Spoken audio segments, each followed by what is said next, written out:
চ্যানেলে আপনাকে স্বাগত। বিপিনো সঙ্গীততরলো মোদভীরি নারী বদনো কমলস্বাদমাধুপः রমা শম্ভু ব্রহ্মমরপতি গণেশারচিতপদো জগন্নাথः স্বামী নয়নপথগামী ভবতু মে। কুলপাবনাবতার স্বয়ং ভগবান পরতত্ত্ব সীমা পরম অবতার্য পুরুষোত্তম গৌরিয়ার প্রাণনাথ প্রাণকান্ত প্রাণদ্বৈত প্রাণ বল্লভ প্রাণ সর্বস্ব গৌরিয়ার প্রাণনাথ অনাথনাথ বাঙালির হৃদয়াধিদেবতা আমাদের পরমাশ্রয় সর্বাশ্রয় প্রেম বিলাস বিবর্ত ঘনাকৃতি মরবী পরম সংকীর্তন রস বিনোদী সংকীর্তন নাটুয়া সংকীর্তন পিতা পরম প্রেমাবতারী শ্রী শ্রী গৌর নিত্যানন্দের অবৈতকী করুণায় ব্রজনবযুবতন্দ রাধা মাধবের পরমানুকম্পায় এই চিন্ময়ক্ষণে পাবনক্ষণে এই ভগবান বাড়ি তো এটা এই স্থানে যে হরিকথার পরম আয়োজন তার শুভারম্ভে অস্মদীয় শ্রী শ্রীল গুরু মহারাজের শ্রী পদপঙ্কজের পরার্ধ উলুণ্ঠিত প্রণতি তৎসহ শ্রীল গুরু মহারাজের একান্ত ঐকান্তিক কৃপা কণা যাচনা করি প্রার্থনা করি। তৎসহ সম্মুখে উপস্থিত সকল শ্রদ্ধা ভাজন জন সকল পূজ্যজন সকল পিতৃমণ্ডলী মহামায়ার অংশ সম্ভূতা ভক্তিমতী কল্যাণিয়া মাতৃমণ্ডলী সমস্ত ভক্তবৃন্দের চরণ যুগলে সশ্রদ্ধ দণ্ডবত।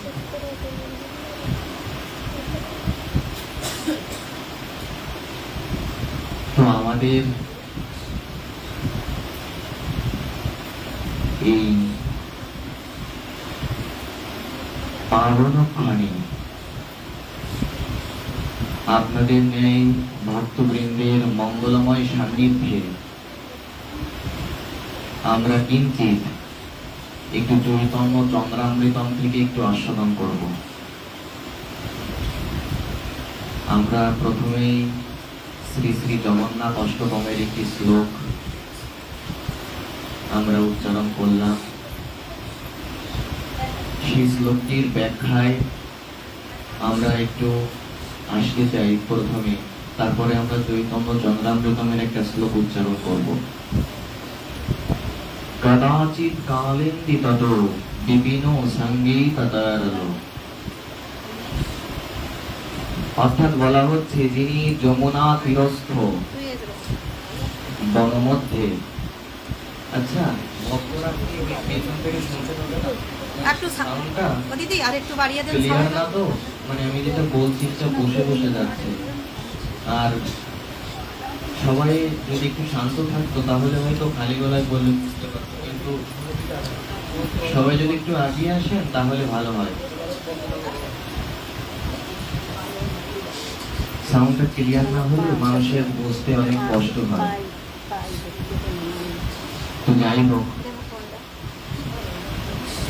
যমুনা তীরস্থ বনমধ্যে যিনি কালিন্দি তত বিপিনো সঙ্গীততরলো নূতনেরি নারী বদনো কমল স্বাদ মাধবঃ, যিনি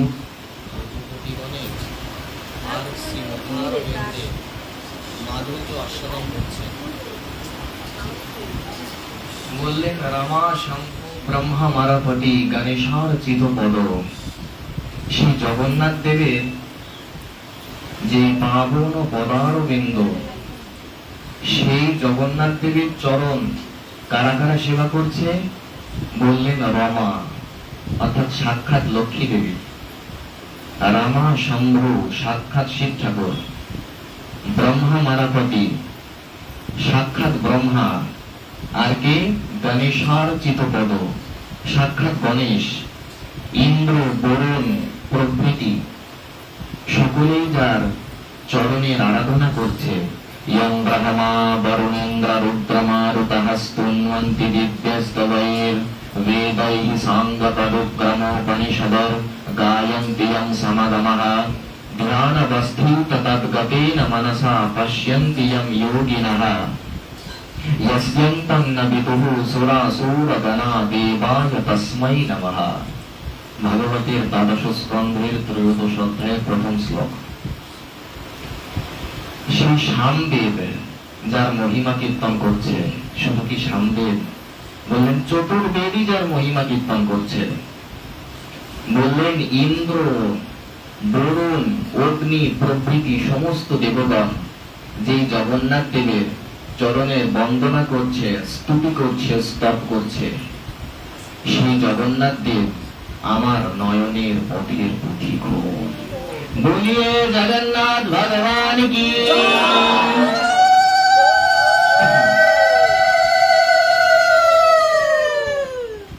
তো মহাপ্রভুর পরম প্রিয় পার্ষদ শ্রী শ্রীল প্রবোধানন্দ সরস্বতী চরণ, তিনি তার শ্রী শ্রী চৈতন্য চন্দ্রামৃতম নামক মহাগ্রন্থে তার ষষ্ঠ প্রবাহে তার 54 সংখ্যক শ্লোকে তিনি জানিয়েছেন, সংসার দুঃখ জলধৌ পতিতস্য কামক্রোধাদিনক্রমকরৈ কবলীকৃতস্য দুর্বাসনা নিগলিতস্য নিরশ্রয়স্য চৈতন্য চন্দ্র মম দেহি পদাবলম্বনাম। আরে বাবা, কি অপূর্ব মাধুর্য! বলছেন যে এই সংসার রূপ দুঃখ সাগরে আমি নিপতিত। এই সংসারকে কিন্তু দুঃখের সাগরের সঙ্গে তুলনা করা হয়েছে, সুখের সাগরের সঙ্গে কিন্তু নয়। আমরা যদি কেউ মনে করি যে সংসার সুখের জায়গা, তারপরে ভুল হবে। এটা অত্যন্ত দুঃখের, কারণ এই সংসার অনিত্য। এই সংসারে চিরকাল থাকতে পারবো কি? একদিন তো চলে যেতেই হবে। এই জন্যই তো বললেন অনিত্যানি শরীরানি বিভবা নৈব শাশ্বতঃ নিত্যং সন্নিহিত মৃত্যু কর্তব্য ধর্ম সংগ্রহ। ব্যাস সংহিতায় সাক্ষাৎ ব্যাসদেব নিজে বলছেন এই সংসার অনিত্য, এই সংসারে প্রকৃত সুখ নেই। আচ্ছা, তাহলে সংসারের মধ্যে থেকেও যেহেতু আমরা বলছি যে আমরা সুখে আছি, আমি ভালো আছি, তাহলে কথাটা কেমন হলো? কথাটা একটা দৃষ্টান্ত দিয়ে বোঝা যায়। আপনারা উট হয়তো সকলে দেখেছেন, মরুভূমিতে চলে। সেই উটের যখন তৃষ্ণা লাগে, তখন ওই মরুভূমিতে এক প্রকার কাঁটাযুক্ত গাছ আছে। ও কামড়ে কামড়ে চিবিয়ে চিবিয়ে ওই ক্যাকটাস, ওই কাঁটাযুক্ত গাছটা ও খাওয়ার চেষ্টা করে। ও যখন খায় না, তখন ওর জিভ ওই ক্যাকটাস গাছের কাঁটায় কেটে রক্তাক্ত হয়ে যায়। ওই রক্তও খাচ্ছে, সঙ্গে সঙ্গে ওই ক্যাকটাস গাছও খাচ্ছে, আর মনে করছে ও কত সুখ পাচ্ছি, কি ভালো লাগছে। তো আমরাও না এই সংসারে থেকে ওরকম ছিন্ন ভিন্ন খণ্ড বিখণ্ড হয়ে যাচ্ছি, তারপরেও বলছি সুখে আছি। একদম বাস্তব দৃষ্টান্ত দিয়েছেন। এই সংসারকে বলা হচ্ছে দুঃখের সাগর। এই দুঃখের সাগর থেকে আমাকে কে উদ্ধার করবে? কোন রাজনৈতিক ব্যক্তি সামর্থ্য আছে কি? বললেন সেই রাজনৈতিক ব্যক্তি সে তো নিজেই নিজের উদ্ধার করতে অসমর্থ, তো আমাকে নিজে উদ্ধার করবে। এই সংসার দুঃখ সাগর থেকে আমাকে সেই গৌরচন্দ্র সর্বাশ্রয় সর্বদেবসার সেই সর্বাবতারী সদবতার সার শিরোমণি পরম আনন্দ কন্দ শ্রীমন মহাপ্রভু আমাকে বাঁচাবে। বলিয়ে শ্রীমন মহাপ্রভু কি সংসারে সাগরে মগ্নম পতিতম ত্রাহি মাম প্রভুঃ দীনদ্বারে সমর্থস্তমস্তি শরণং গতঃ। চৈতন্য শতকমের শ্লোক এটি। সার্বভৌম ভট্টাচার্য, যিনি মহাপ্রভুর পার্ষদ, তিনি জানিয়েছেন যে এই সংসার সাগর থেকে হে চৈতন্য চন্দ্র, হে গৌরচন্দ্র, আমাকে তুমি তোমার চরণে ঠাঁই দাও, আমাকে তোমার চরণে আশ্রয় দাও। হে প্রভু, আমাকে তুমি ফেলে দিও না, কারণ আমার নেই পাপিষ্ঠ, যে ত্রিভুবনে কেউ নেই। ত্রিভুবনে দেখো চাই মোহ সমপবিত নাই, নরোত্তম পাবন নাম ধরো। প্রেমভক্তি চন্দ্রিকায় কি বললেন নরোত্তম দাস ঠাকুর মহাশয়, যে তুমি ত্রিভুবনে দেখো না, তুমি আমার সমান প্রতীক পাবে না। এই তো গৌড়ীয় বৈষ্ণবের ধন্যতা। তিতিক্ষব কারণিকাঃ সুহৃদ সর্বদেহিনাং অজাত শত্রবা শান্তা সাধবঃ সাধভূষণঃ। সর্বদা ভাগবতের তৃতীয় স্কন্ধ কি বললেন? এই দৈন্যতাই তো সাধুর অলঙ্কার, সাধু তো ভাবালঙ্কার, দৈন্যালঙ্কারে সদা বিভূষিত। তো সেই সংসার সমুদ্র থেকে আমাকে আর কেউ উদ্ধার করতে পারবে না। আমাকে সেই জগন্নাথই উদ্ধার করবে, আমাকে সেই গৌরচন্দ্র উদ্ধার করবে। হে প্রভু, তোমার চরণে আমাকে আশ্রয় দাও। আমি যে দুঃখ সাগরে মগ্ন, এই সংসার রূপ দুঃখ সাগরে মগ্ন থেকেও আমি বারংবার বলছি যে আমি সুখে আছি, আমি ভালো আছি, কিন্তু প্রকৃতপক্ষে এটা মিথ্যা কথা, চরমতম মিথ্যা কথা যে আমি ভালো আছি। তো দেখুন, এই যে সংসারী মানুষ, তাদের চিত্তটা ভগবত মুখে কিভাবে হবে? এই যে যারা বলছে যে আমি সুখে আছি, সংসারের মধ্যে স্ত্রী পুত্র টাকা পয়সার মধ্যে থেকে যারা বলছে আমি খুব ভালো আছি, আমি সুখে আছি, এই সংসারী জীবের এই মনটা কিভাবে ভগবানের চরণে যাবে? একটা দৃষ্টান্ত ভাগবতেরই অষ্টম স্কন্ধে আমরা একটু আপনাদের কৃপানুকম্পায় একটু আমরা স্মরণ করব। ভাগবতের অষ্টম স্কন্ধে অপূর্ব একটা লীলা বলা হয়েছে। আমরা এখন সেটি একটু আপনাদের সঙ্গে একটু ভাবের বিনিময় করব।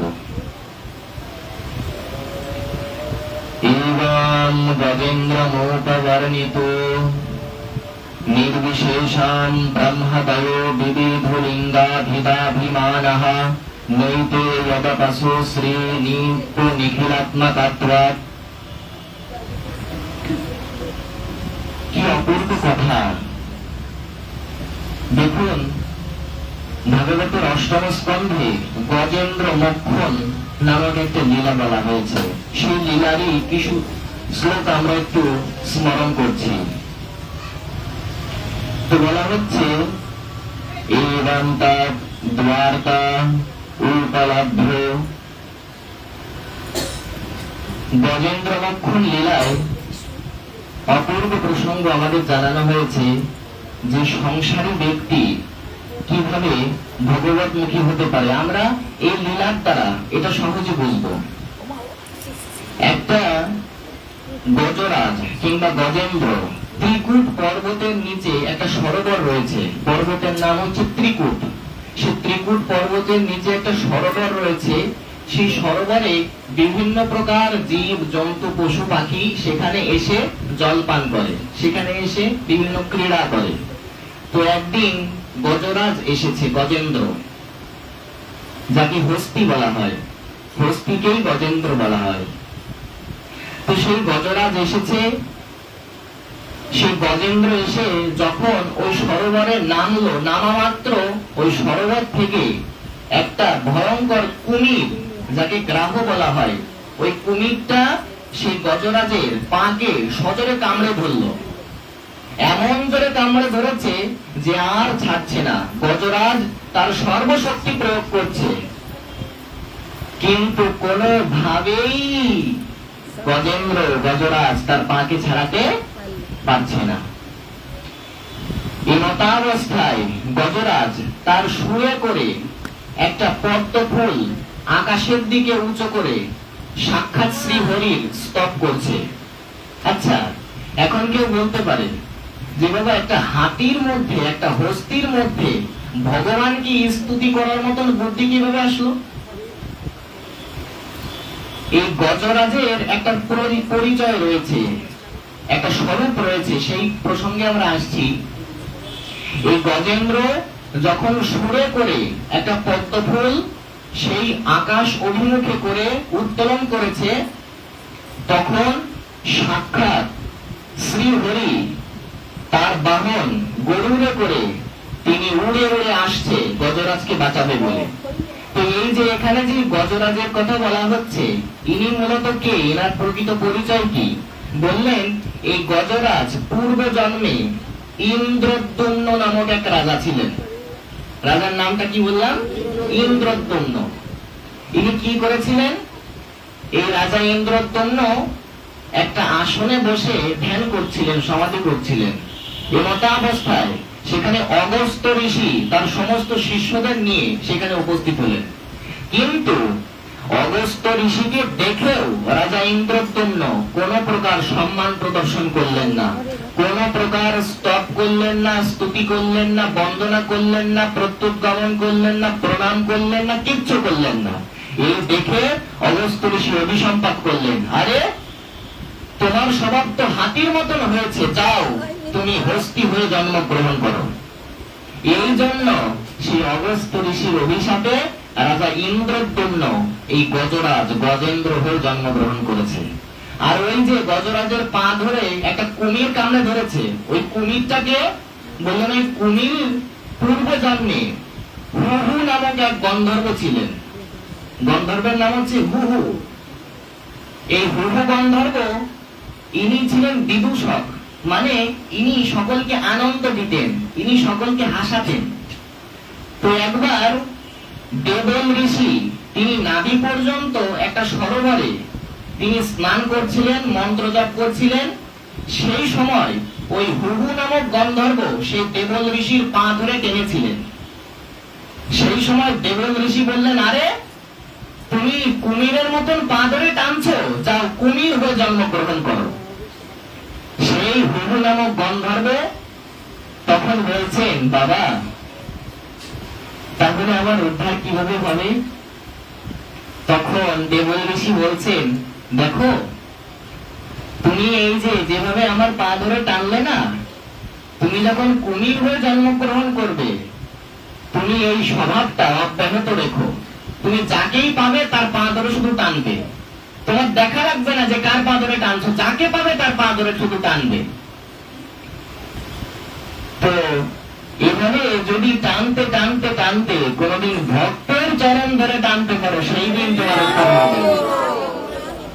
এই আশীর্বাদ দিয়ে দিলেন। তখন পরের থেকে উনি যাকেই পান তাকেই টানেন, সেইভাবে গজরাজের পা ধরে উনি টানছেন, আর ছাড়ছেন না, কোনোভাবেই ছাড়ছেন না। গজরাজ সর্বশক্তি প্রয়োগ করছে, তারপরেও ছাড়াতে পারছেন না।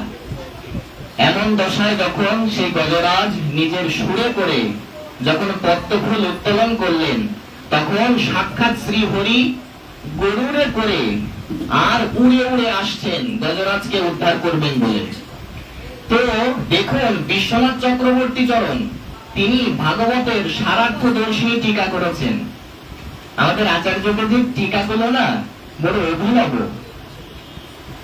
তো বিশ্বনাথ চক্রবর্তী পাদ তিনি এই অষ্টম স্কন্ধের তৃতীয় অধ্যায় এবং চতুর্থ অধ্যায়ে এই গজেন্দ্র মোক্ষণ লীলার যে শ্লোকগুলো, সেই শ্লোকের টিকায় তিনি বিশ্বনাথ চক্রবর্তী পাদ লিখছেন, গরুরপি মন্দ গতিরিতি পৃষ্ঠাৎ বতিরিয়াহা। আরে বাবা, সাক্ষাৎ দেখছেন ওই শ্রীহরি তিনি তো গরুড়ে করে উড়ে উড়ে আসছেন, কিন্তু ওই গজরাজ যেভাবে আর্তনাদ করছে যে হে শ্রীহরি তুমি আমাকে উদ্ধার করো, আমাকে বাঁচাও, সেই গজরাজের এই আরতি উৎকণ্ঠা আর শ্রীহরি সহ্য করতে পারছেন না। শ্রীহরি তখন বলছে, আরে গরুর তুমি আরো দ্রুত যাও, আরো বেগ করো।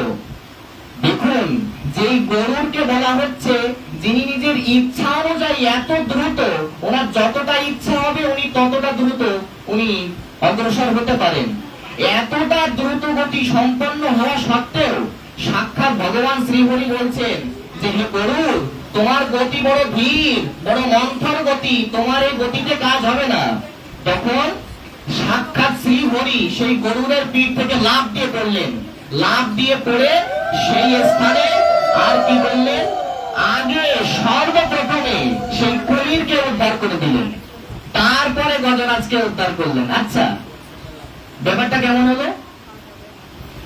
শ্রীহরি তার স্তব করছে তো গজরাজ, ভগবানকে ডাকছে তো এই হাতি, তো আগে উদ্ধার পেল ওই কুমির কেন? আগে তো উদ্ধার পাওয়ার কথা ওই হাতির, ওই গজরাজের, কিন্তু আগে কুমিরের কেন উদ্ধার হলো? দেখুন, এইখানেই হচ্ছে সংকেত। যদি কেউ ভগবান পেতে চাও, যদি সংসারী ব্যক্তি তোমরা প্রকৃত সুখের সন্ধান চাও, যদি মনকে নির্মল পূর্বক ভগবত চরণে দিতে চাও, তো আগে সাধুর চরণ ধরো, ভক্তের চরণ ধরো, অনায়াসে ভগবানের চরণ পেয়ে যাবে। বলিয়ে ভগবান শ্রীমন নারায়ণ কি, বলিয়ে শ্রী হরি ভগবান কি, বলিয়ে পরম ব্রহ্ম শ্রী কৃষ্ণ কি, বলিয়ে জগন্নাথ দেব কি, বলিয়ে সুভদ্রা মাইয়া কি, বলিয়ে বলভদ্র কি। এজন্য যদি ভগবান পেতে হয় আগে ভক্তের চরণ ধরতে হবে। চৈতন্য ভগবৎকার তো তাই বললেন, কৃষ্ণ ভজিতে যার আছে অভিলাষ, সে ভোজক তার মঙ্গল প্রিয় দাস। যদি কেউ কৃষ্ণ পেতে চাও তো ভক্তের চরণ আগে ধরো। অপূর্ব বন্দনা ইয়োসৌ বৈ গ্রাহ পরমাশ্চর্য রূপদ্রিক মুক্ত দেবল শাপেন ভূহ গন্ধর্ব সত্তমঃ। বড় অপূর্ব উপাখ্যান। দেখুন, আমরা এই সংসারে সকলেই আছি, যারা আমরা সংসারের মধ্যে অবস্থান করছি, সেই সংসারটাই যেন ভগবানের সেবা হয়। যে সংসারে ভগবানের সেবা হয় না, সে সংসারে যদিও বলা হয়, মনে করা হয় সুখ আছে, কিন্তু প্রকৃত সুখ থাকতেই পারে না। এজন্য সংসারের সার্থকতা তখনই হবে যখন সংসারে ভগবানের ভজন থাকবে, ভগবানের সেবা থাকবে, ভগবানের পূজা থাকবে। তো আচ্ছা, এই যে সংসারের কথা বলছি, কুরুক্ষেত্র যুদ্ধ কি একবারই হয়েছে নাকি এখন ঘরে ঘরে কুরুক্ষেত্র? আচ্ছা, এই যে ঘরে ঘরে এখন এত অশান্তি, ঘরে ঘরে এখন কুরুক্ষেত্র হতে যাচ্ছে। দেখুন, শাশুড়ি আর বৌমার মধ্যে সম্পর্ক কতটুকু ভালো অধিকাংশ পরিবারে, এটা কিন্তু সন্দেহের ব্যাপার। অধিকাংশ পরিবারে এই দুজনের মধ্যে সম্পর্ক মনোমালিন্য লেগেই থাকে। আচ্ছা, বৌমা শাশুড়িকে কি বলে? শাশুড়ি মা। শাশুড়ির পরে শব্দটা কি বলে? মা। তাহলে বৌমা শাশুড়িকে মা বলে সম্বোধন করলো। এখন মা যদি বৌমাকে বৌমাই মনে করে, যদি নিজের কন্যা নাম মনে করতে পারলো, তাহলে অশান্তি তো লাগবেই নাকি? এই তো আমাদের অশান্তির মূল কারণ, যে বৌমাকে আমি নিজের মেয়ে হিসেবে মনে করতে পেরেছি কি? যদি পারতাম তাহলে ঝগড়া গন্ডগোল লাগতো কি? পারিবারিক এই সমস্যাগুলো এইভাবে আমরা একটু চিন্তার দ্বারা সমাধান করতে পারি। তো দেখুন, অনেকেই সাংসারিক ব্যক্তি যারা, তারা তো অধিকাংশ ভগবত বহির্মুখ, ভজন বিমুখ। তারা বিশ্বাস করতে চায় না ভগবানের কথা, সাধুর কথা সহজে মানতে চায় না। তো অনেকেই বলে যে আরে সাধুরা তোমরা যে কি বলো না, এসব কথা বাদ দাও দিনই, রাখো তোমাদের এসব কথা। ও চাকরি বাকরি কাজ বাজ না করলে ভগবান কি আমার খাওয়ার ব্যবস্থা করে দেবে নাকি? আমার টাকা ইনকাম করতে হবে, আমার নিজের বাজারঘাট করতে হবে, নিজে কেনাকাটা করতে হবে, নিজে রান্না করতে হবে, তারপর আমি খেতে পারবো। ভগবান কি আমার খাওয়ার ব্যবস্থা করে দেবে? এই নিয়ে এক সাধুর সঙ্গে এক ব্যক্তি কথা হচ্ছে, ঝগড়া গন্ডগোল বেঁধে যাচ্ছে। তো সাধু বলল যে তুমি একবারের জন্য বিশ্বাস করে দেখো যে ভগবান তোমার খাওয়ার ব্যবস্থা করে কিনা। তখন সেই সংসারী লোকটা, সেই বহির্মুখ লোকটা বলছে ঠিক আছে, আপনি যখন বলছেন তো একবার দেখি যে ভগবান আমার খাওয়ার কোনো ব্যবস্থা করে কিনা। উনি তখন সংকল্প করলেন, দেখি আমাকে কে খাওয়ায়। আমি সংকল্প করছি, আমি আজকের থেকে যতদিন পর্যন্ত ভগবান আমাকে কিছু না খাওয়াবে আমি কিচ্ছু গ্রহণ করবো না। উনি সংকল্প করছেন, উনি প্রতিজ্ঞা করছেন, আমি আর কিচ্ছু গ্রহণ করবো না, জল পর্যন্ত আমি স্পর্শ করবো না, দেখি আমাকে ভগবান খাওয়ার ব্যবস্থা করে কিনা। উনি একটা গাছের তলায় বসেছেন। কিসের তলায় ভক্তগণ? একটা গাছের তলায় বসে এবার মনে করছে যে সাধু তো আমাকে একবার বিশ্বাস করতে বললো, আমি শুধু শুধু সময় নষ্ট করছি না তো? আমার খিদে লেগে যাচ্ছে, আমি এখন কি করব? আমার তো প্রচন্ড ক্ষুধা লাগছে, আমি কি করব এখন? উনি এই চিন্তা করছে, কিন্তু যেহেতু সংকল্প করেছে কিছু খাবে না। ওই যে গাছের নিচে যে বসেছে ওটা ছিল একটা জঙ্গলের ভেতরে। ওই জঙ্গলের ভিতরে বিভিন্ন হিংস্র পশু ছিল। ওই সিংহের ডাক শুনে ওই লোক কি করেছে, হুট করে গাছের উপরে যে বসে পড়েছে। এইবার উনি ওই গাছের উপরে বসে বসে ওই পেটে হাত বোলাচ্ছে যে কিভাবে আমি খাবো, কি একটা সংকল্প করে বসলাম রে বাবা, এখন তো নিজেরই বিপদ দেখছি। এবার উনি ওই গাছের উপরেই বসে আছেন। ওই গাছের নিচে দিয়ে যাচ্ছিলেন এক পথিক। ওনার ওই কাছে ব্যাগের মধ্যে খাবার রয়েছে। উনি ওই পথিক যখন ওই গাছের পাশ দিয়ে যাবে, ওই মুহূর্তে একটা সিংহ, একটা ভয়ঙ্কর জন্তু গর্জন করায়। উনি ওই ব্যাগটা রেখে দিয়ে আর দৌড়। এইবার ওই যে গাছের উপরে বসে বসে কিন্তু সব দেখছে। আরে কি রে, ব্যাগটা কি রে, একটু নিচে আমাকে নেমে তো একটু দেখতে হবে যে ব্যাগের মধ্যে কি আছে। ওই লোকটা গাছের থেকে নিচে নেমে এসে ব্যাগটা খুলে আর দেখছে, আরে এর মধ্যে যে খাবার, ওরে বাবা, লুচি, সন্দেশ, তারপরে ফল। ওই লোকটা তখন মনে মনে চিন্তা করছে, তাহলে সাধুর কথা কি খাটতে যাচ্ছে নাকি? এইবার ওই লোকটা নাসের বান্দা, সাধু যা বলে বলুক, আমি কোনো মতে খাবো না। দেখুন খাবার কিন্তু ওই ব্যক্তির একদম হাতের কাছে চলে এসছে, কিন্তু তখন উনি বলছে না, আমি খাবো না। তখন ওই ব্যক্তি কি করেছে, আবার ওই কি করেছে, ওই ব্যাগটা তখন একটা ঝোপের, ওই গাছে একটা ঝোপ ছিল, ওই ঝোপের মধ্যে ব্যাগটা রেখে দিয়ে আবার সেই যে জন্তুর ভয় ছিল তো আবার সেই গাছের উপরে যে বসে পড়েছে। তখন ওই এলাকায়, ওই জঙ্গলে প্রত্যেক দিন বিভিন্ন প্রকার চোর, বিভিন্ন ডাকাতি হতো। তো এক চোরের দল, তারা চুরি করে ওই বিভিন্ন যে চুরি সামগ্রী ওই গাছের, ওই যে ব্যক্তি ওই গাছের উপরে আছে ওই গাছের নিচে এসেই ওই চোরের দল সবাই বসলো। ওই চোরের দল বসে এবার সবাই ভাগাভাগি করছে, তুই এইটা নিবি, তুই এই সোনার হারটা নিবি, তুই এই আংটিটা নিবি, তুই এই নেকলেসটা নিবি। এইভাবে ভাগাভাগি করছে চোরের মধ্যে। এইবার ভাগাভাগি করতে করতে ওদের ওই গাছ ধাক্কায় ওই ঝোপের মধ্যে থেকে ওই ব্যাগটা ওরা দেখে ফেলেছে কোনোভাবে। যারে কি ব্যাপার, এখানে ব্যাগ কোথা থেকে আসলো? এবার ব্যাগটাই দেখি তো, এই ব্যাগটা ব্যাগের মধ্যে খুলে কি, এই ব্যাগটা খুলে দেখছে ওর মধ্যে খাবার। আরে এই জঙ্গলের মধ্যে খাবার কোথা থেকে আসলো? এবার ওরাও তো চিন্তায় পড়ে গেছে, তাহলে কি কেউ চিনে কেন যে আমরা এখানে চুরি করি, ডাকাতি করি? কেউ কি আমাদের মেরে ফেলার জন্য এই খাবারে বিষ মিশিয়ে দিল নাকি, যে আমরা এই খাবার খাওয়া মাত্র এখানে মরে পড়ে থাকবো? এইবার ওরা বলছে, আরে রাখ না এসব কথা, হয়তো কারণ পড়ে গেছে কোনো পথিকের ওরা ওই ব্যাগ থেকে খেতে যাবে, ওই চোরের দলের মধ্যে একজন ছিল খুব বুদ্ধিমান, তখন বলছে এতটা কাণ্ড জ্ঞানহীনতার পরিচয় দিস না তোরা, এটা খেলে অবশ্যম্ভাবে মৃত্যুও কিন্তু হতে পারে, ওর মধ্যে কিন্তু বিষ মেশানো থাকতে পারে, এটা ভুলে যাস না তোরা। এই কথা শুনে তখন আবার সবার বিবেকটা ফিরল, আরে এ তো কথা ঠিক বলছে, কথা তো ভুল নেই, কথা সত্য। তখন ওরা চিন্তা করছে যে এই বাগানের মধ্যে, এই জঙ্গলের মধ্যে এই খাবার ব্যাগ কে রাখলো তাহলে? তখন ওরা এদিক ওদিক তাকাবেরা করছে যে নিশ্চয়ই এই ব্যাগটা যে রেখেছে এখানে নিশ্চয়ই সে আশেপাশেই আছে। ওনারা ওই চোরের দল তখন দেখতে দেখতে দেখতে ওই উপরের দিকে চোখ চলে গেছে। এই বেটা বদমাস, নাম, ব্যস্ত নিচে নাম। এবার বদমাস বলে বেটাকে ধরে নামালো, নামিয়ে বলছে বেটা তুই আমাদের মেরে ফেলার জন্য এখানে খাবারে বিষ মিশিয়ে রেখেছিস তাই না?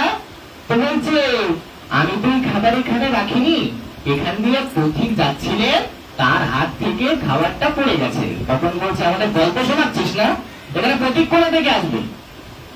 তখন বলছে যে নিশ্চয়ই তুই এই ব্যাগটা এখানে রেখেছিস আর আমাদের মেরে ফেলার জন্য এই খাবারে বিষ মিশিয়ে রেখেছিস, এবং আমাদের মেরে ফেলে এই সমস্ত লুটপাট করা ধন সম্পত্তি তুই এখান থেকে নিয়ে পান করবি, এইরকমই তো চিন্তা ভাবনা, বুঝতে পেরেছি আমরা।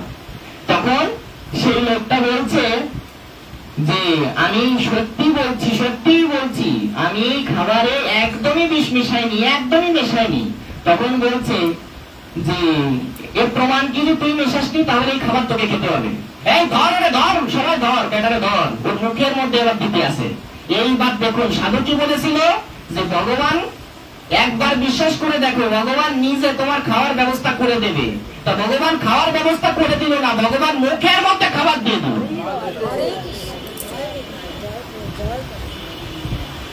এইবার একটা দিল, দুটো দিল, তিনটা লুচি দিল, আরে এই তো মরছে না।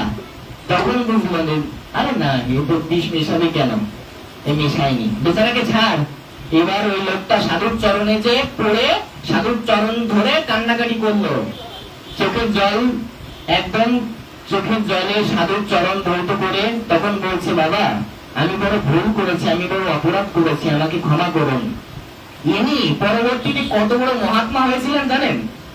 এনাকে মুলুক দাসজি বলা হয়, ভক্তমাল চরিত্রে পাওয়া যায়। কি অপূর্ব দৃষ্টান্ত! এই জন্য যারা বলেন যে আমি যদি চুপচাপ বসে থাকি ভগবান কি আমার খাওয়ার ব্যবস্থা করে দেবে, আরে তুমি সাধুর কথা শুনে দেখো, শাস্ত্রের কথা শুনে দেখো, একবার সেই নিষ্ঠা এনে দেখো, ভগবান তোমাকে মুখে দিয়ে খাইয়ে দেবে। কি অপূর্ব দৃষ্টান্ত! দেখুন এই যে আমি যে দৃষ্টান্তের কথা বললাম, এই দৃষ্টান্ত কিন্তু সবাই ভালোভাবে নেবে না, যার যেমন মন সে সেইভাবেই এই কথাটা নেবে। আচ্ছা এই কথাটা কেন বলছি? একটা পাখিকে একটা মালিক একটা কথা শিখিয়েছে, কি কথা? জয় শ্রী কৃষ্ণ রাধা। কথাটা কি বললাম? জয় শ্রী কৃষ্ণ রাধা। এই কথাটা ওই পাখিকে বহুদিন কষ্ট করে ওই মালিক শিখিয়েছে, আর বলেছে যাকে সামনে দেখবি বলবি জয় শ্রী কৃষ্ণ রাধা।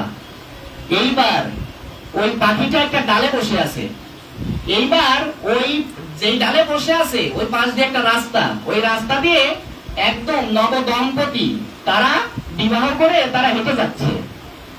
এইবার ওই দুইজনকে দেখে ওই পাখি বলছে জয় শ্রী কৃষ্ণ রাধা, আর ওই দম্পতি ভাবছে ভালোবাসাই বাধা। আমার একদিন কি হয়েছে, পাখিটা বসে আছে ওই একই রাস্তা দিয়ে একজন মুদিখানার দোকানদার যাচ্ছে, তখন ওই পাখি আবার তাই বলছে জয় শ্রী কৃষ্ণ রাধা। মুদির দোকানদার বলছে যে পেঁয়াজ রসুন আদা। আবার ওই একই রাস্তা দিয়ে এক মুসলমান ব্যক্তি যাচ্ছে, তখন ওই পাখি বলছে জয় শ্রী কৃষ্ণ রাধা। ওই মুসলমান ব্যক্তি ভাবছে আল্লাহ রসুল কোথা। তার মানে এই জগতে যার যেমন মানসিকতা সে কথাগুলোকে সেইভাবেই গ্রহণ করে, যে যেমন চিন্তা করে সে ঠিক তেমনই বিষয়টা গ্রহণ করে। এই হচ্ছে বিষয়। যারা মানবে না তাদের তো স্বীকৃতির অভাব, কারণ পুণ্য না থাকলে, স্বীকৃতি না থাকলে হরি কথায়, শাস্ত্রে, বৈষ্ণবে, প্রসাদে মানুষের বিশ্বাস আসে? সাধুরা যখন মহাপ্রসাদ গ্রহণ করে প্রথমেই তো বলে নেয়, মহাপ্রসাদে গোবিন্দে নাম ব্রহ্মণী বৈষ্ণবে স্বল্প পুণ্য বতাং রাজন বিশ্বাস নই বোঝায়াতে। যাদের স্বল্প পুণ্য তারা তো কখনো বৈষ্ণব বিশ্বাস করতে পারে না, হরিনাম বিশ্বাস করতে পারে না, সাধু বিশ্বাস করতে পারে না, তারা কখনো ঠাকুরকে বিশ্বাস করতে পারে না। এটা স্বীকৃতির অভাব, পুণ্যের অভাব। যদি বৈষ্ণবের কৃপা হয়, সাধুর কৃপা হয়, তবে এই মনটা ভগবানের চরণে অনায়াসেই দিতে পারবো।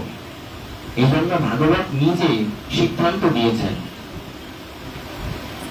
নৈশাং মতিরস্তাবতুরুক্রমঙ্গিম স্পৃশত অনর্থয়ুপগমো যদার্থঃ মহ্যসাং পাদরজাভিষেকাম নিষ্কিঞ্চনানাম ন প্রেণীত যাবৎ। ভাগবতের সপ্তম স্কন্ধের পঞ্চম অধ্যায় এই শ্লোকটা একদম সাক্ষাৎ প্রমাণ। সাধুর কৃপা না হলে আমাদের মন ভগবানের চরণকে স্পর্শ করতে পারবে না। এজন্য আমাদের শুদ্ধ বৈষ্ণবগণের সান্নিধ্য দরকার।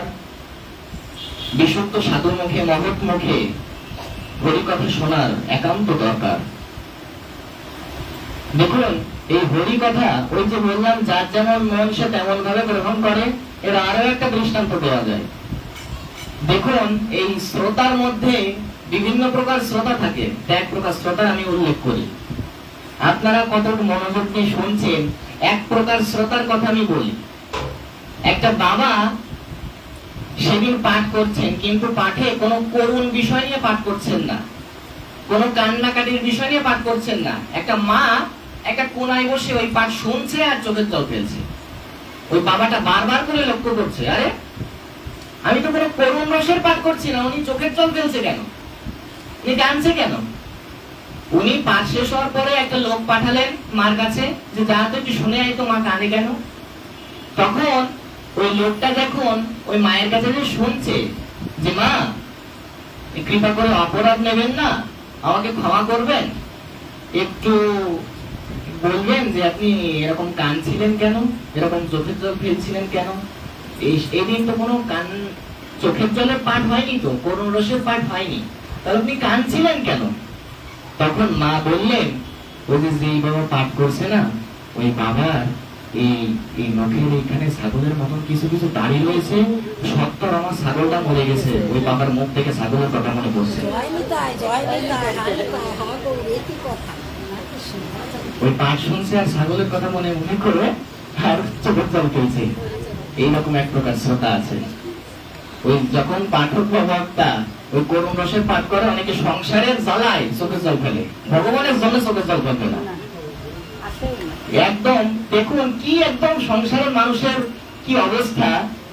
এরা ছেলেটার ক্যান্সার হয়েছে, ঘটি ঘটি চোখের জল ফেলছে, অথচ ভগবানের জন্য এক বিন্দু চোখের জল ফেলবে। আরে বাবা, ছেলেটা দিল কি তোমাকে?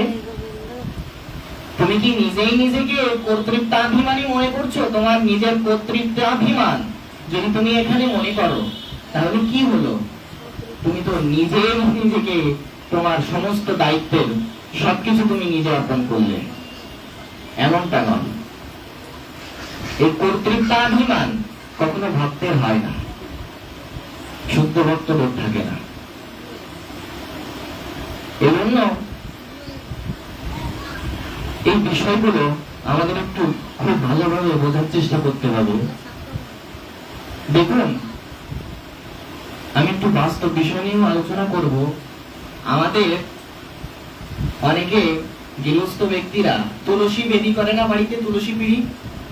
আপনাদের হয়তো এখানে যারা যারা আছেন তাদেরও হয়তো বাড়িতে তুলসীর বেদি আছে। তুলসীর বেদিতে অনেকে রাধা কৃষ্ণের ছবি, নিতাই গৌরের ছবি, হরে কৃষ্ণ লেখে কিনা? কথা বলতে হবে একটু। আচ্ছা, যখন কোন কুকুর দেখবে যে এখানে তুলসী পিড়ি, কুকুরের কিন্তু একটা স্বভাব আছে, তুলসী গাছ দেখলেই প্রস্রাব করা, আছে কিনা? এইবার ওই প্রস্তাবটা যে লাগলো কোথায় লাগলো? ওই রাধা কৃষ্ণের গায়ে কিনা? তাহলে এই জিনিসগুলো কি আমরা কখনো ভাবি যে তুলসী বেদিতে, তুলসী পিড়িতে কখনো নিতাই গৌরের ছবি, ভগবানের ছবি, হরে কৃষ্ণ দেওয়া উচিত নয়, আমরা কিন্তু দিয়ে রেখে দিই। আমাদের ভালো লাগে তাই আমরা দিই, কিন্তু এটা যে দেওয়া উচিত নয় আমরা কিন্তু এ বিষয়ে সতর্ক নই। এজন্য এই বিষয়টা একটু সতর্ক হতে হবে যে তুলসী পিড়িতে কখনো, শুধু কি তাই, ওই ঝড় বৃষ্টি যখন ঝাঁটা দেওয়া হয়, অনেক সময় ঝাঁটা যে ওই তুলসী বেদির গায়ে, ওই রাধাকৃষ্ণের গায়ে যে লাগে, লাগে কিনা? যখন মানুষ উদন করায়, লাগে না? তার মানে আমি আমার নিজের ভগবানকে ঝাঁটাপেটা করছি, এ কি ব্যাস আসনে বসে বলার কথা?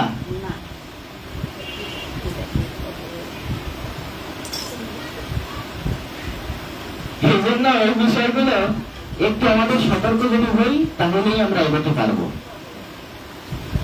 এবং আর একটা বিষয়, কিছু কিছু বাস্তব বিষয় একটু দরকার সদাচারের প্রসঙ্গে, সেটা হচ্ছে অনেক জায়গায় দেখবেন নামযজ্ঞ হয়, অনেক জায়গায় ভক্ত সেবার আয়োজন করা হয়। ধরুন আজকে এই যে এখানে হরি কথা, আজকে একাদশী, অনেক জায়গায় দেখবেন একাদশীর দিনেও ভক্তদের অন্নভোগ দেওয়া হয়। আপনারা দেখেছেন কিনা জানি না, কিন্তু একাদশীতে কোন প্রকারে ভক্তদের অন্নভোগ দেওয়া, অনেক জায়গায় অনেক নামযজ্ঞে ভরি ভরি একাদশীর দিনও ভক্তদের অন্ন প্রসাদ দিচ্ছে। এগুলো কিন্তু অনুচিত, এগুলো অনেকেই দেয় অনেক জায়গায়, কিন্তু এটা অনুচিত, এটা উচিত নয়। শাস্ত্রের বিরুদ্ধে আমরা তো কেউ নই, শাস্ত্রের উপরে আমাদের যাওয়া উচিত নয়, শাস্ত্রের বিরুদ্ধাচরণ হয়ে যাচ্ছে আমাদের দিন দিন। এবং এই যে সদাচারের বিষয়ে বলছি, আমাদের অধিকাংশ সনাতনীরা দাঁড়িয়ে দাঁড়িয়ে প্রস্রাব করেন, বিশেষ করে যারা পিতৃমণ্ডল, তাদের এই সংস্কারটা নেই, যে সনাতন সংস্কারে দাঁড়িয়ে দাঁড়িয়ে প্রস্রাব করা নেই। এই কথাগুলো কেন বলছি? এই কথাগুলোই তো সদাচারের ভিত্তি। সদাচার না হলে উচ্চকোটির কথা শুনে লাভ হবে? আর বাবা, উচ্চকোটির কথা আমি সুবর্ণমাকেও বলছিলাম যে সেই প্রকার আর অনুরাগী শ্রোতা না থাকলে ওই উচ্চকোটির কথা বলবো সব মাথার উপর দিয়ে চলে যাবে। সেই প্রকার বোঝার সামর্থ্য সবার তো থাকে না। তো এটা আমাদের সনাতনীদের সংস্কার নয়। দাঁড়িয়ে দাঁড়িয়ে কখনো সনাতনীদের প্রস্রাবের এটা নিষেধ করা আছে মনু সংহিতায়, ভগবান মনু নিজে বলেছেন। এবং আরো একটা বিষয়, সেটা হচ্ছে অধিকাংশ সনাতনীরা বাম হস্তে জল পান করে, করে কিনা? এটাও কিন্তু অনুচিত।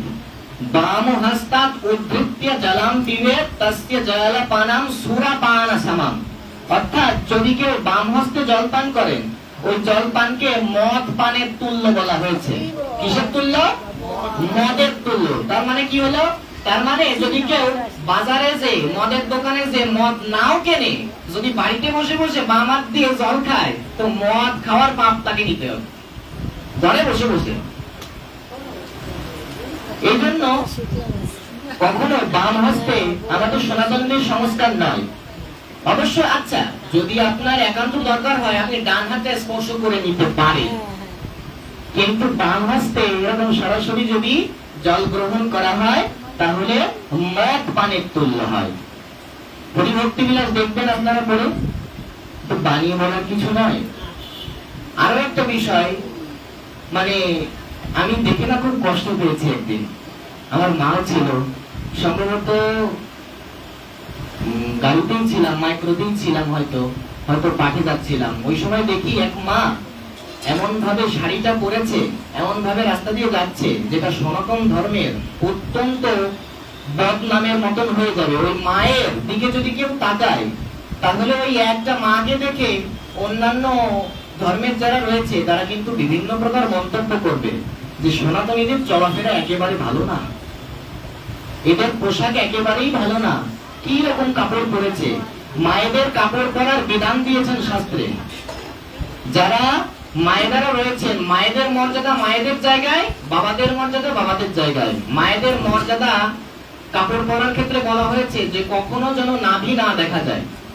আমাদের সনাতনীদের মধ্যে অনেক মা নাভি বের করে চলাফেরা করেন। এগুলো একেবারে মানে এই কথাগুলো আমাদের অত্যন্ত দরকার। অনেকেই নাভি বের করে চলাফেরা করেন, যে জিনিসগুলো অন্যান্য ধর্মের কাছে একটু বিচার করে দেখবেন তো না, যে আমরা কতটুকু কি করতে পারছি। এই জিনিসগুলো খুব কিন্তু নিন্দনীয় বিষয়। আর আরো একটা বিষয়, এমন ভাবে মায়েদের শাড়ি পরা, দেখুন সনাতন ধর্ম এমন একটা ধর্ম যে আপনি কিভাবে দাঁত ব্রাশ করবেন, আপনি কি দিয়ে দাঁত ব্রাশ করবেন, আপনি কতটুকু কাপড় পরবেন, আপনি কিভাবে ধুতি পরবেন, এ টু জেড সব আছে। আপনার যাবতীয় সবকিছু সনাতন ধর্মের শাস্ত্রে আছে। আমরা তো পড়ি না বলে আমরা জানতে পারি না। মায়েদের শাড়ি পরার এমন বিধান যেন কখনো বক্ষস্থল প্রকাশিত না হয়, এমন ভাবে অনেক সময় আমাদের শাড়ি থাকে যে অনেক সময় অন্যান্য জনের দৃষ্টি যদি তার দিকে পড়ে, তখন বিভিন্ন প্রকার অনাকাঙ্ক্ষিত চিন্তার দ্বারা বিভিন্ন প্রকার দুর্ঘটনা ঘটে যায়। এই জিনিসগুলো না আমাদের সবার একটু সতর্ক হওয়ার বিষয়। নারীদের এই মর্যাদা, এইভাবে কাপড় পরার বিধান। আর বাবাদের বিষয়, সংসারী মানুষ সর্বদা কাছা দিয়েই ধুতি পরবে। কোন সংসারী ব্যক্তি যদি কাছা না দিয়ে ধুতি পরে, ওই ব্যক্তি যদি এক পা সামনে রাখে, তো প্রত্যেকটা পদে পদে ব্রহ্ম হত্যার পাপ হবে, প্রত্যেকটা পদে পদে মদ খাওয়ার পাপ হবে। অনেকেই দেখবেন তারা সংসারী কিন্তু কোন প্রকার কাছা দেন না, অনেকেই আছে। কিন্তু এটা আমাদের শাস্ত্রীয় বিধান নয়। শাস্ত্র স্পষ্ট বলে দিয়েছেন যে মুক্তকাচ্ছস্তু ইয়ো বিপ্রা পৃথিবীম বিচরে মিমাম, কি বলছেন, পদে পদে সুরাপানম ব্রহ্মহত্যাম প্রায়শ্চিত্তম না বিদ্যতে। এর কোনো প্রায়শ্চিত্ত নেই। এত ভয়ঙ্কর কথা। এজন্য আমাদের এই সদাচারের ভিত যদি আমরা মজবুত না করি, তাহলে আমাদের ভক্তিটা দাঁড়াবে না। আমাদের যে উপাস্য জগন্নাথ কৃষ্ণ, তাকে যদি সন্তুষ্ট করতে হয়, তো আগে সদাচারী হতে হবে। এই কথাগুলো আমার মুখে সাজে না, কিন্তু এই জন্যই বলছি যাতে আপনাদের করুণায় আমি একটু সদাচারী হতে পারি। তো দেখুন, এই বিষয়গুলো আমাদের একটু সতর্ক হতে হবে। আচ্ছা, আপনারা শুনেছেন কিনা জানি না, গত বছরে এরকম হয়েছে আর এবছরও হলো। বিদ্যুৎ স্পৃষ্ট হয়ে রথযাত্রার দড়ি ধরে অনেকেই মরেছে কিনা। এখন এই জগতের লোক বলবে কিনা, আরে কিরকম ধর্ম, ধর্ম করতেছে যদি মানুষ মরে যায়, এ ধর্মের তো দরকার নেই, বলবে কিনা এই কথা। কিরকম ভগবান যে ভক্তদের বাঁচাতে পারে না, শুধু ভক্তদের আর সেই আসনে বসে রথের মধ্যে বসে শুধু মজা দেখে, এই ভগবান। ভক্তরা সে বিদ্যুতায়িত হয়ে, বিদ্যুৎ স্পৃষ্ট হয়ে ভক্তরা মরে যাচ্ছে, আর জগন্নাথ কিছু করতে পারছে না। জগন্নাথ কাষ্ঠ শিলা কিছু, কোনো ভগবান নাকি যে ভক্তদের বাঁচাতে পারে না? এখন আপনি কি বলবেন এর উত্তরে? আমরা অধিকাংশ ব্যক্তি তখন একদম চুপ হয়ে যাব। দেখুন, আচ্ছা এরকম কেন হলো আপনারা জানেন, এটা আমার বলার দরকার নেই। রথ যদি স্টিল দিয়ে, লোহা দিয়ে তৈরি করা হয়, আর বাংলাদেশ, এটা তো বিভিন্ন জায়গা দিয়ে বিভিন্ন তার নেওয়া হয়েছে, কারেন্টের তার। এটা তো আর ভারতবর্ষ না যে সব তার একদম অনেক উপর দিয়ে নেওয়া হবে, একদম সুশৃঙ্খল ব্যবস্থা থাকবে। এটা বাংলাদেশ এখনো উন্নত হয়নি, সম্পূর্ণ হয়েছে, উন্নয়নশীল বলা যেতে পারে। কিছুকাল আগে অনুন্নত ছিল,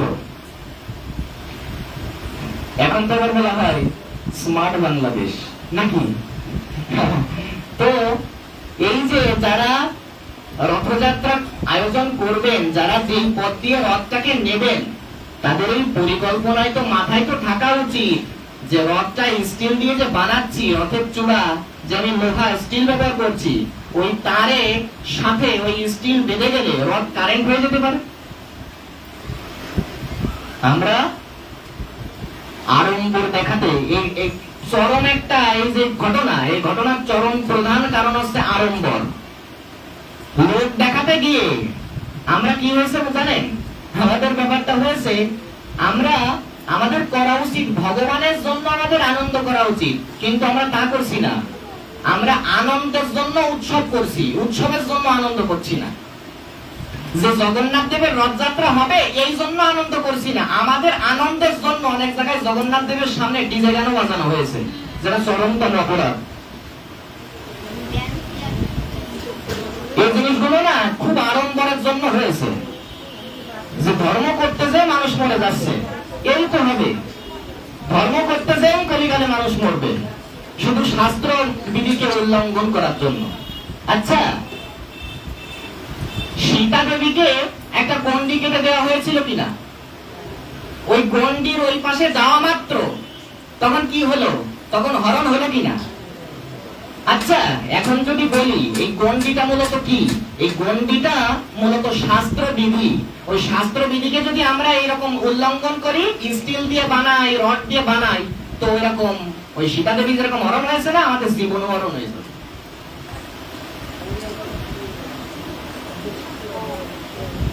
এর প্রধান কারণ হচ্ছে আমরা শাস্ত্র মানিনি, অশাস্ত্রীয় কাজ করেছি, মরে গেছি।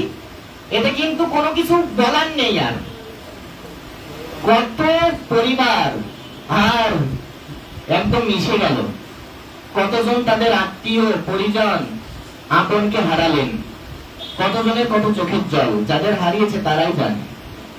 আমরা তো বলবো ইস চলে গেলেন, কিন্তু যার কষ্ট সে ছাড়া আর ওইটা কি অনুভব করতে পারে না। এজন্য বেশি আড়ম্বর এটা কখনো ধর্মের লক্ষণ নয়। হ্যাঁ, আড়ম্বর করা যেতে পারে, সাজানো যেতে পারে, সেটা ভগবানের খুশির জন্য শাস্ত্র বিধি মেনে সেইভাবে আড়ম্বর করা যেতে পারে, কোনো অসুবিধা নেই। কিন্তু ডিজে গান বাজাবো, অশাস্ত্রীয় কাজ করব, আর জগন্নাথ আমাকে বাহবা দেবে, তাই কি হয়? এজন্য এই যে মানে দুইবার যে ঘটনাটা ঘটে গেল না, আচ্ছা অন্য ধর্মের লোকরা এই বিষয়টা কেমন ভাবে নিয়েছে চিন্তা করেছেন? কেমন ভাবে নিয়েছে? অন্য ধর্মের কথা তো বাদই দিলাম, সনাতন ধর্মের মধ্যে যারা নাস্তিক তারা তো এই দুটো ঘটনার পরে আর ভক্তির দ্বারে কাছেও যাবে না, ভগবানের দ্বারে কাছে যাবে?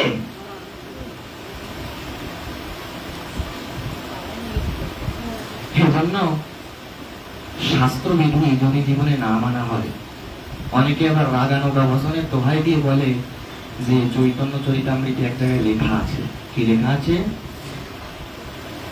রাগাত্মিকা ভক্তির হয় রাগানুগা নাম, তাহা শুনি লুব্ধ হয় কোন ভাগ্যবান, লোভে ব্রজবাসী ভাবে করে অনুগতি, শাস্ত্র যুক্তি নাহি মানে রাগানুগার প্রকৃতি। অনেকে রাগ ভক্তির দোহাই দিয়ে বলে আমার সব শাস্ত্র মানার দরকার নেই, কিন্তু তারা কখনো এটা জানে না, কখনো এটা বিবেচনা করে না যে আমাদের আচার্য কিভাবে এই রাগানুগা মার্গকে ব্যাখ্যা করেছেন। বললেন রাগানুগা মার্গে বিধি আছে তো 100 বার, তবে রাগানুগা মার্গের নিজস্ব বিধি রয়েছে। রাগানুগা মার্গের দোহাই দিয়ে যদি বলি যে ওসব কোনো অসৌচেরও দরকার নেই, ওসব অসুস্থ যারা সাধারণ বৈষ্ণবের তো অসৌচ নেই, এরকম বিভিন্ন প্রকার কথা অনেকে এগুলো উঠিয়ে দিচ্ছে দিন দিন। কিন্তু আমাদের যারা প্রকৃত শাস্ত্রজ্ঞ, যারা প্রকৃত শাস্ত্রনিষ্ঠ, তারা কখনোই এরকম উশৃঙ্খলতা করবে না। তো যাই হোক,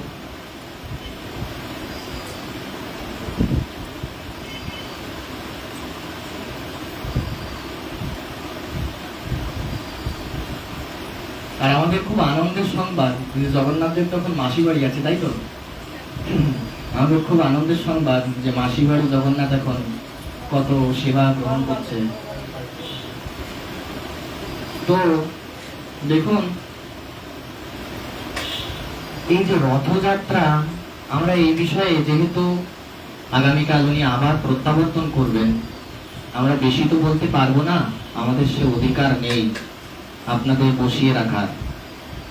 তো এই যে রথযাত্রা, এই যে রথ কি বাইরের রথই, দেখুন আমাদের শাস্ত্রে আমাদের কিভাবে বর্ণনা করছেন।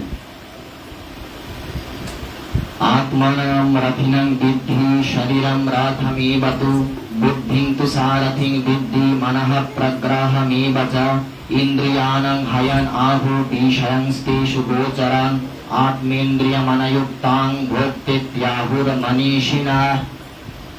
সাক্ষাৎ বেদের উপনিষদ ভাগের কঠোর উপনিষদ রয়েছে, সেই কঠোর উপনিষদে এই রথযাত্রার একটা অপূর্ব একটা দৃষ্টান্ত দেওয়া হয়েছে।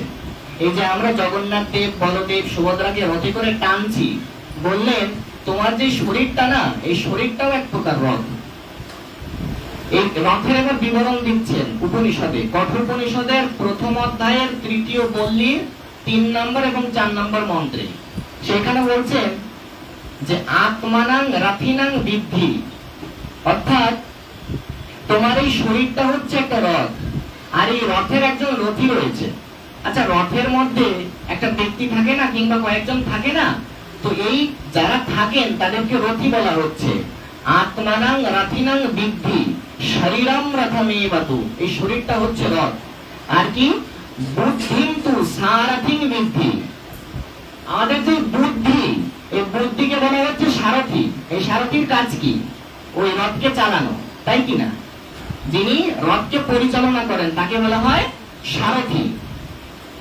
তো বুদ্ধি হচ্ছে আমাদের এই দেহরূপ রথের সারথি, আমাদের মন, আমাদের এই বুদ্ধি যেমনটা চিন্তা করবে সারথি সেই দিকেই যাবে, অর্থাৎ আমাদের দেহটা সেই দিকেই যাবে।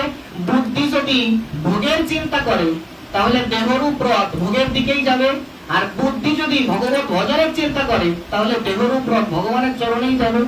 এইরকম বুদ্ধিন্তু সারথিং বিদ্ধি মনঃ প্রগ্রহমেবাচা।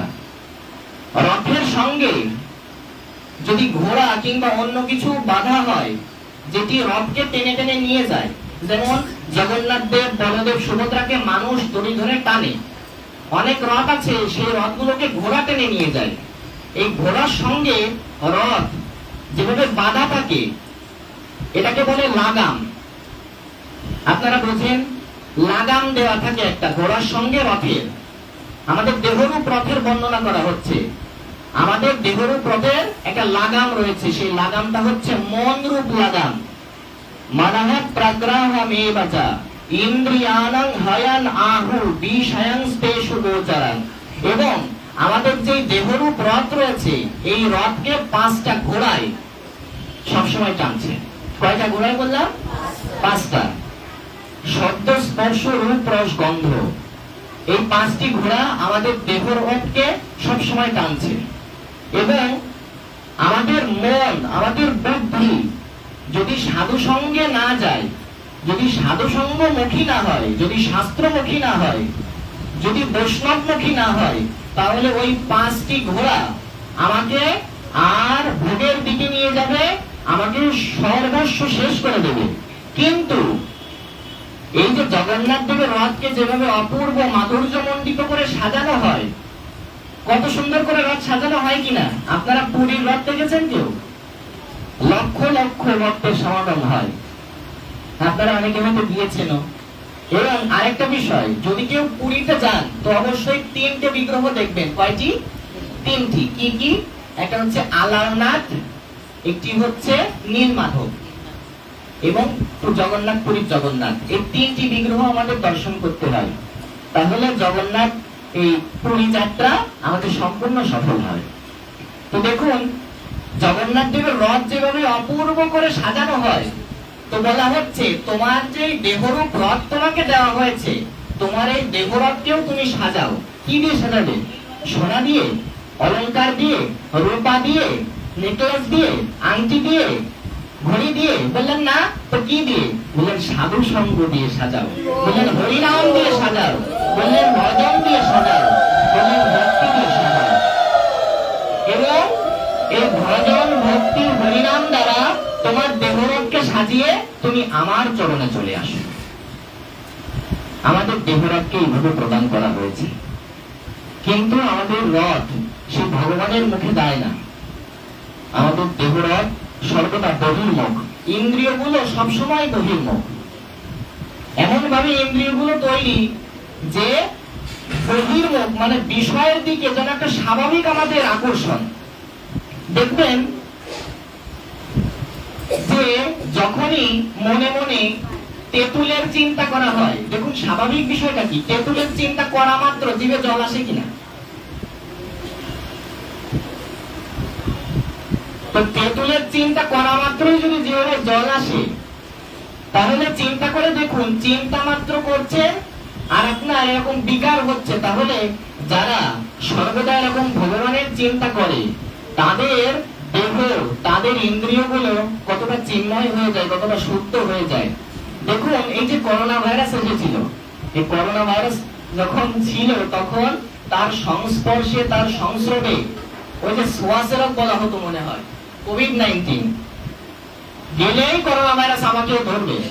তো যদি একটা রোগের এত ক্ষমতা থাকে যে ওই রোগীর পাশে যাচ্ছে আর আমাকেও রোগ আক্রান্ত করে দিচ্ছে, তো যারা সারাটা জীবন নিষ্কাম হয়ে অকিঞ্চনে, যারা হরিনাম পরায়ণ, সাধু সঙ্গ পরায়ণ, তাদের পাশে গেলে ভক্তি হবে না, কে বলেছে?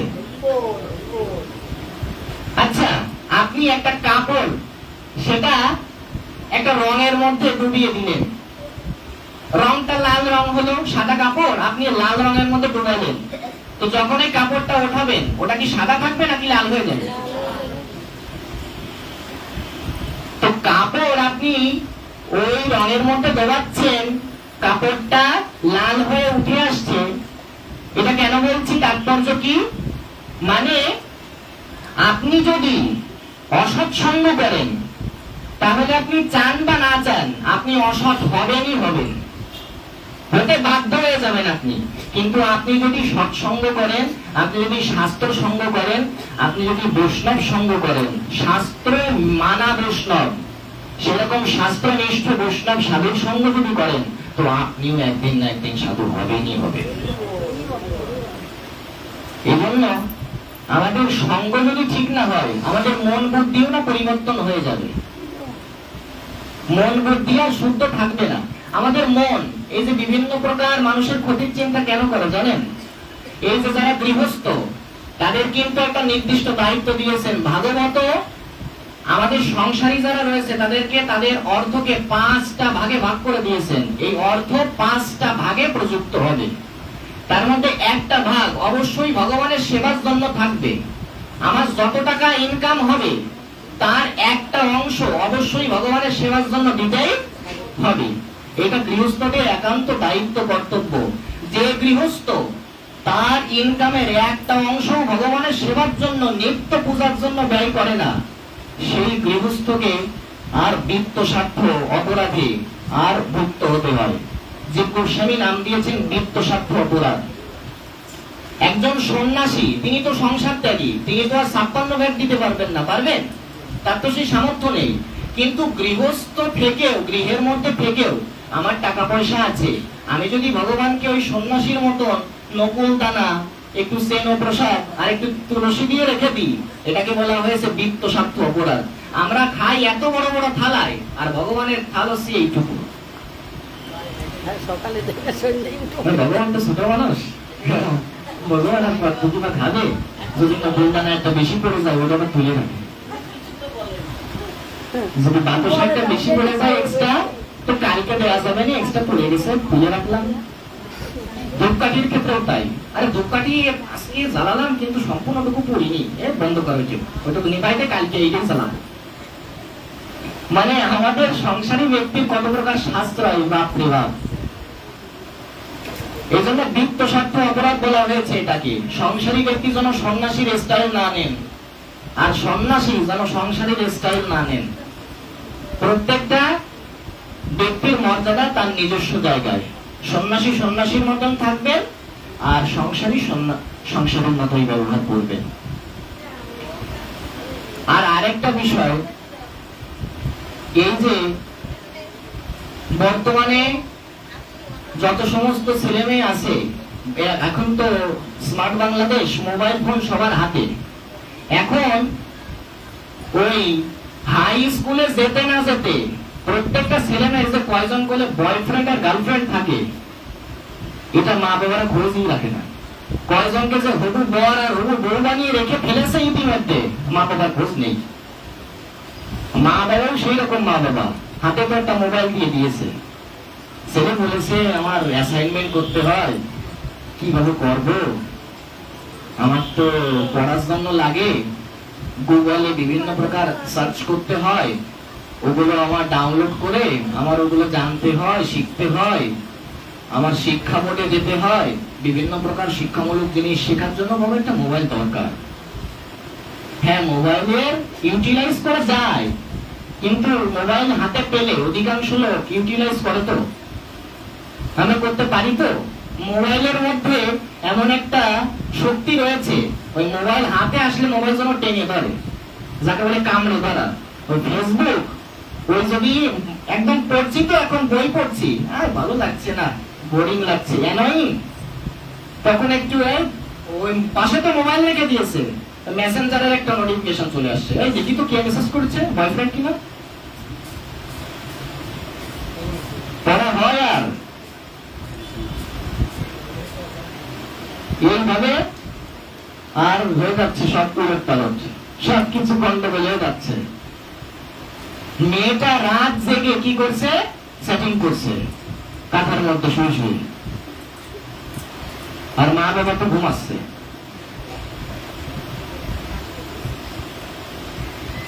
এই জিনিসগুলো মা বাবা যদি খেয়াল না দেয় না, আচ্ছা মানে আমি অনিরুদ্ধাচার্য, আপনারা চেনেন কিনা জানি না, ভারতবর্ষের অনেক বড় সাধু। তো অনিরুদ্ধাচার্য, তাকে একটা মা এসে বলছে, আমার এই মেয়েটা একটা ছেলের সঙ্গে সবসময় মোবাইলে চ্যাটিং করে, কথা বলে, তো মহারাজজি আপনি একটু কিছু করুন তো, মেয়েটাকে মানে দিন দিন পড়ার থেকে মন উঠে যাচ্ছে, কেমন যেন আমার সঙ্গেও ভালো ব্যবহার করে না, যদি মোবাইল বন্ধ করতে বলি তো বিভিন্ন প্রকার গালিগালাজও করে দেয়। আর দেখবেন এই যে ছেলেপিলেরা এই যে গালিগালাজ শিখে, কিভাবে শেখে, কোথা থেকে শেখে? বললেন ওর পরিবারে ওর মা বাবা গালিগালাজ করে, এই জন্য ওই ছেলেটার মুখ দেখেও ওই প্রকার, ওই ছেলেটা ওর বন্ধু বান্ধবের যেমন বন্ধু, যেমন সঙ্গ, তেমন মুখ থেকে শব্দ বেরোয়। একজনরে একটু কড়া ভাষায় কথা বলে দেখলে, একজনকে কড়া ভাষায় কথা বলে দেখবেন, হুট করে মুখ দিয়ে একটা গালি বেরিয়ে যাবে। এবার আপনি যখন বলবেন আরে তুই এরকম মুখ খিস্তি করলি, তখন সে বলবে সরি, ভুল হয়ে গেছে, আমার মুখ ফুসকে বেরিয়ে গেছে। তখন ওরে বলতে হয়, আরে তোর মুখ ফসকে বের হয়নি, তোর মধ্যে ওইটাই ছিল, তোর পরিবারের থেকে তুই ওইটাই শিখেছিস, তোর বন্ধু বান্ধবের সঙ্গ ওই রকম, এই জন্য তুই এই গালিটা দিলি। নাহলে তুই যদি গালিগালাজের সঙ্গে পরিচিত না থাকতিস, তোর মুখ থেকে মুখ ফসকে গালি বেরোতো, হতো কি? এখন আমরা এই সমস্ত বিষয় আমরা কখনো একটু বিবেচনা যদি না করি, তাহলে বিগড়ে তো যাবেই। তো অনিরুদ্ধাচার্যের কাছে ওই তখন ওই মা এরকম বলছে, আমার মেয়েটা না দিন দিন কিরকম বিগড়ে যাচ্ছে, কোনো কথাই শুনে না, সারাদিন বাথরুমে গেলেও সে মোবাইল হাতে রাখে, মানে এমন একটা পরিবেশ, মোবাইল ছাড়া সে থাকতেই পারে না। এবার কয়েকদিন মা বাথরুম কার সাথে কথা বলছে এও পর্যন্ত শুনে বলেছে, আর সহ্য করতে পারেনি। এবার অনিরুদ্ধাচার্যের কাছে নিয়ে এসছে, তখন অনিরুদ্ধাচার্য তখন মাইকে বলছেন, উনি বলছেন যে আপনার মেয়ের হাতে মোবাইলটা দিন। তখন মহারাজজি বলছেন যে তোমার মা যেগুলো বলছে এগুলো সত্যি? তখন তো একদম মানে কলে পড়ে গেছে, মিথ্যা তো বলতে পারছে না। তো মহারাজজি, হ্যাঁ মা তো সত্যিই বলছে, তো তুমি যে ছেলের সাথে চ্যাটিং করো ওই মেসেজটা ও আগে দিয়েছিল নাকি তুমি দিয়েছিলে? মহারাজজি বলছে এই কথা। তখন তখন মেয়েটা বলছে যে না আমি তো আগে দিয়েছিলাম। তখন মহারাজজি বলছে যে ছেলেটা আই লাভ ইউ বলেছে। এই কথাগুলো কেন বলছি জানেন? এই কথাগুলোর একটু দরকার আছে, ব্যাশাসনের কথা এগুলো না, কিন্তু সমাজের একটু পরিবর্তনের জন্য যদি মানুষের মনকে ভাগবতমুখী করতে হয় তো বাস্তব দৃষ্টান্তেরও দরকার আছে কিনা? তখন বলছেন যে মহারাজজি বললেন যে ছেলেটা আই লাভ ইউ বলেছে। তখন মেয়েটা বলছে, মহারাজ না, আই লাভ ইউ এসব কেন বলবে, আমি তো তাকে বন্ধুর মতো দেখি, সে তো আমার মানে ক্লাসমেট, আমি তো তাকে তেমনই দেখি। মহারাজজি তখন বললেন যে দেখো, মানে অনিরুদ্ধাচার্য তিনি তো হিন্দিতে কথা বলেন, ये जगत में मनुष्य का दो मुख होता है, एक तो पेट का मुख, एक तो शरीर का मुख। হিন্দিতে বলছেন যে এই জগতে মানুষের দুই প্রকার মুখ আছে, একটা হচ্ছে পেটের মুখ আর একটা হচ্ছে শরীরের মুখ। এই কথাটা কেন বললেন? বললেন দেখুন এই কথাগুলোর দরকার আছে, যারা এই প্রকার অধপতিত হয়ে যাচ্ছে অল্প বয়সে তাদের জন্য এই কথাগুলোর দরকার আছে। মহারাজজি তখন বললেন যে ওই যে তোমার মা এতক্ষণ যা বললো, ওই যে ওই ছেলেটা তোমাকে ভালোবাসে এরকম তোমার মার কাছ থেকে শুনলাম, তো ওই ছেলেটা তোমাকে কেন ভালোবাসবে আমাকে একটু বলো তো। ভালোবাসবে কেন আমাকে এটা বোঝাও আগে। মেয়েটা চুপ, কোনো কিছু বলতে পারছে না। তখন মহারাজজি বলছে যে দেখো তুমি যেটাকে ভালোবাসা মনে করছো এটা তো ভালোবাসার ভয় না। ওই ছেলেটা কি চাই বলো তো? মূলত ওই যে বললো যে একটা হচ্ছে পেটের মুখ আর একটা হচ্ছে শরীরের মুখ। চুইংগাম চাবাই দেখেছো? মহারাজজি বলছে চুইংগাম চাবাতে দেখেছো মেয়ে? এই মেয়ে কথা বলো তুমি, তোমাকে যে আমি বলছি একটু উত্তর প্রদান করো। চুইংগাম চাবাতে দেখেছো? বলে হ্যাঁ দেখেছি। বলে কি হয়? বলে চাবিয়ে, মানে হিন্দিতে বলছে চাবাকার ফেক দেতা হয়, অর্থাৎ চাবিয়ে ফেলে দেয়। তো বলছে ওই যে তুমি যে ছেলেটার কথা তোমার মা এতক্ষণ বললো তোমাকে ভালোবাসে, বিভিন্ন প্রকার চ্যাটিং করো, মেসেজ দেয়া দিয়ে করো, তো এই ছেলেটাও তোমাকে সুইংগামের মতন চাবিয়ে ফেলে দেবে। জগতের এই তো পরিণাম। মানে ততক্ষণ আপনি ভালো থাকবেন যতক্ষণ আপনি দিতে পারবেন, যতক্ষণ স্বার্থ আপনার কাছে আছে ততক্ষণ আপনার মতন ভালো আর কেউ নেই এই জগতে। কিন্তু যেই মাত্র স্বার্থ ফুরিয়ে যাবে আপনাকে চিনতেও পারবে না। কি করেছিস তুই আমার জন্য? আপনি যার জন্য আপনার প্রাণ পর্যন্ত দিতে প্রস্তুত, আর সেই ব্যক্তি স্বার্থে যখন ব্যাঘাত হয়েছে তার আসল রূপ প্রকাশ হয়ে গেছে, তখন সেই ব্যক্তি আপনাকে চিনতে পর্যন্ত পারবে না। এটাই হচ্ছে এই জগতের পরম সত্য। এই জগতে এত ভালোবাসা, এই যে প্রত্যেকটা মা তার সন্তানকে কত ভালোবাসে। এখন যদি তার সন্তান মারা যায়, যদি মাকে বলা হয় মা গো তোমার সন্তানকে বেশি না 1 ঘন্টা ওই মরা সন্তানকে জড়িয়ে থাকো, অধিকাংশ মা পারবে? হয়তো 1-2 জন মার বুকের সাহস থাকতে পারে যে ছেলে তো আমারই, মরে গেছে আর কি হয়েছে, কিন্তু অধিকাংশ মা ওই মরা সন্তানকে জড়িয়ে শুয়ে থাকতে পারবে? তাহলে এই ভালোবাসা কোথায় গেল? সারা জীবন যে ছেলেকে পাশে নিয়ে শুয়েছে, তো এই মরার পরে ভালোবাসা বোধ হয়ে গেল যে 1 ঘন্টা ওই ছেলেটাকে জড়িয়ে ধরে আমি শুয়েতে পারবো না, এই মার ভালোবাসা। কিন্তু এই নিয়ে আবার কেউ অপব্যাখ্যা করবেন না যে তুমি মার ভালোবাসাকে মিথ্যে বলছো, বলে একদম না। অনেকে বলে সাধুরা মা রাতে খায় না, তখন তাদের বলতে হয় সে কি এমন সাধু বাবা যে সাধুর মা রাতে খাবে না? একটা জিনিস জেনে রাখতে হবে যে সন্তান যাই করুক না কেন শাস্ত্রে মা বাবার একটা বিশেষ মহিমা আছে। যে সন্তান মা বাবাকে ভালোবাসে না, মা বাবার সেবা করে না, তার কিন্তু ধর্মকর্ম অনেক সময় নিষ্ফল হয়ে যায়। এমন ভাবে মনুসংহিতায় ব্যাখ্যা করেছেন, মা বাবাকে যে সন্তান সেবা করে না ওই সন্তান হরি হরি করুক যাই করুক, ভগবানকে সন্তুষ্ট করা কিন্তু অতটা সোজা না বাবা। এখনকার ছেলে মেয়ে মা বাবাকে 2 বার প্রণাম করে। কয়বার? কোন কোন সময় জানেন? একবার হচ্ছে বিয়ের সময় আর একবার মরার সময়। কথাটা আবার বলি, আপনারা তো বুঝতে পারেননি। এখনকার ছেলে মেয়ে মা বাপদের 2 বার প্রণাম করে। ওই মা বাবা যখন মরে যায় একবার, আর ওই যখন ওই ছেলেটা বিয়ে হয় সন্তানের তখন ওই বিয়ের সময় একবার প্রণাম করে। এই 2 বার ছাড়া এখনকার অধিকাংশ ছেলে মেয়ে মা বাবারে প্রণাম করে না। তো আর একটা বিষয়ে দেখতে হবে, এই দিয়ে আবার একদল তাদের স্বার্থ হাসিল করবে। কিন্তু যার যেমন মন, ওই যে ইতিমধ্যে দৃষ্টান্ত দিয়েছি। দেখুন কোন মা যখন দেখছে যে আমার সন্তানটা এরকম প্রসাদ ভোজি, এরকম হরিনাম জপ করে, এরকম সাধু সঙ্গের প্রতি অনুরাগ, বৈষ্ণবদের সঙ্গ করে, শাস্ত্র পড়ে, আর মা, তাহলে মা কেমন মা? আপনাদের একটু প্রশ্ন। যখন মা দেখছে যে আমার ছেলেটা সবকিছু ত্যাগ করছে, তাহলে মা এই দেখা সত্ত্বেও মা কেন ছাড়তে পারবে না? কথাটা হচ্ছে, আবার অনেকে বলে যে মানে অনেকের পরিবারে দেখবেন সবাই কিন্তু প্রসাদ ভোজী নয়, হয়তো পরিবার 3 জন, একজন প্রসববোঝী, আছে কিনা এরকম পরিবার? এখন অনেকে বলে যে আমার ছেলেটা তো ছোট মানুষ, ছেলেটাকে একটু আমিষ রান্না করে দিতে হয়, পেরে উঠি না। ছেলেটা ছোট মানুষ তো, আর কিছু বছর খাক, ও যখন মন থেকে উঠে যাবে তখন ও আপনি ছেড়ে দেবে। কিন্তু জেনে রাখতে হবে 7 প্রকারের ঘাতক বলা হয়েছে। কয় প্রকার? 7 প্রকার। মনুসংহিতায় বলা হচ্ছে অনুমন্ত বিশাসীতা নিহন্ত ক্রয় বিক্রয়ী শঙ্কর তচোপহর্তশ্চ ঘাতকশ্চেতি ঘাতকা। ওই যে ওই মা নিজে কিন্তু বলছে যে আমি প্রসববোঝী, কিন্তু নিজের সন্তানের জন্য হয়তো মাছ কিনে নিয়ে আসছে, কিংবা ওই সন্তানের জন্য হয়তো মাছ রান্না করছে। বললেন ওই সন্তান ওই মাছ কিংবা আমিষ গ্রহণ করলে যেই পাপ হবে, ওই মার ওই একই পাপই হবে। তার মানে ওইভাবে সে প্রসববোঝী হতে, কিন্তু অধিকাংশ পরিবারে কিন্তু এইরকমই দশা, একা একা প্রসববোঝী দাবি করছেন।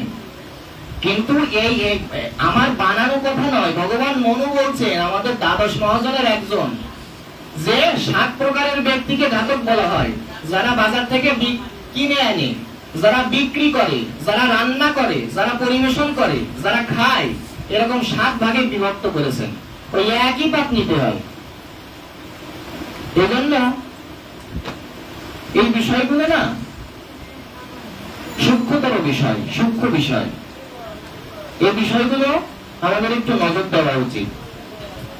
ওই মার একটু, ওই বাবা, ওই মার একটু কি পরিবর্তন হওয়ার কি জানি স্বীকৃতির অভাব, একদম মানে কতটা স্বীকৃতির অভাব যে আমার ছেলেটা পরিবর্তন হয়ে গেল কিন্তু আমি পরিবর্তন হলাম না। তাহলে কি ওই মার ভালোবাসা সত্যিকারের ভালোবাসা হলো? আপনাদের কাছে আমার এই প্রশ্নটা, যে মা দেখছে যে আমার ছেলেটা প্রসববোঝী, অথচ মা দিনের পর দিন পশু হত্যা করে চলেছে, ওই মা কি তার সন্তানকে প্রকৃতপক্ষেই ভালোবাসে? ভালোবাসাটা তাহলে ফেক হয়ে গেল। এই জগতের ভালোবাসার পরিমাণ এই হচ্ছে পরিণাম। ওই যে একটা গান আছে না, মা বাবাকে না বাসলে ভালো হয় না খুশি ভগবান। হ্যাঁ, কথা শাস্ত্রেরই কথা, কিন্তু এ কথাও জেনে রাখতে হবে যে সন্তান প্রসববোঝী, সন্তান একাদশী করে, আর মা বাবা বলছে প্রসববোঝী হওয়া যাবে না, একাদশী করা যাবে না, মালা পরা যাবে না। ওই কথা কিন্তু মানা সন্তান যদি ওই আদেশ নাও মানে, এতেও কোনো দোষ হবে না। আমরা তো এখন আমাদের মানুষের 3টা হাত, ডান হাত, বাম হাত, অজুহাত, বিভিন্ন প্রকার কথা এই সমাজে। তারপরে আরো একটা বিষয়, এই সদাচারের বিষয় যেহেতু বলছি, অনেকে যেখানে সেখানে গোপাল নিয়ে ঘুরে বেড়ায়, দেখেছেন কিনা আপনারা? অনেকে গোপাল নিয়ে ঘুরে বেড়ায়, কিন্তু এই জিনিসটাও কিভাবে আমি একটু বোঝাই আপনাদের। আচ্ছা, গোপালকে যে আমি নিয়ে বেড়াচ্ছি, তাহলে নিশ্চয়ই গোপালকে আমি নিজের ছেলের মতন মনে করি, সন্তানের মতন মনে করি কিনা? তা নিজের সন্তানকে ব্যাগের মধ্যে দিয়ে চেন দিয়ে রাখবো?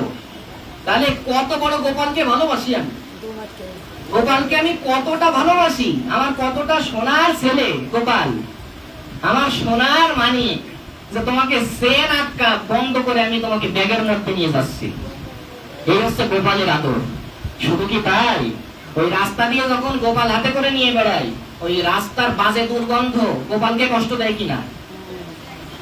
আপনারা স্যার জগন্নাথ দেবের এই যে এত বড় বড় চোখ, এই যে ছোট ছোট হাত, এই রূপের রহস্য যারা জানেন, তারা তো এই দৃষ্টান্ত জানেন যে রাজা বিশ্বাবসু তিনি যখন নীলমাধব ঠাকুরকে পেলেন, তখন সেই বিশ্বাবসু প্রত্যেকদিন পশু হত্যা করত, প্রত্যেকদিন পশু শিকার করত।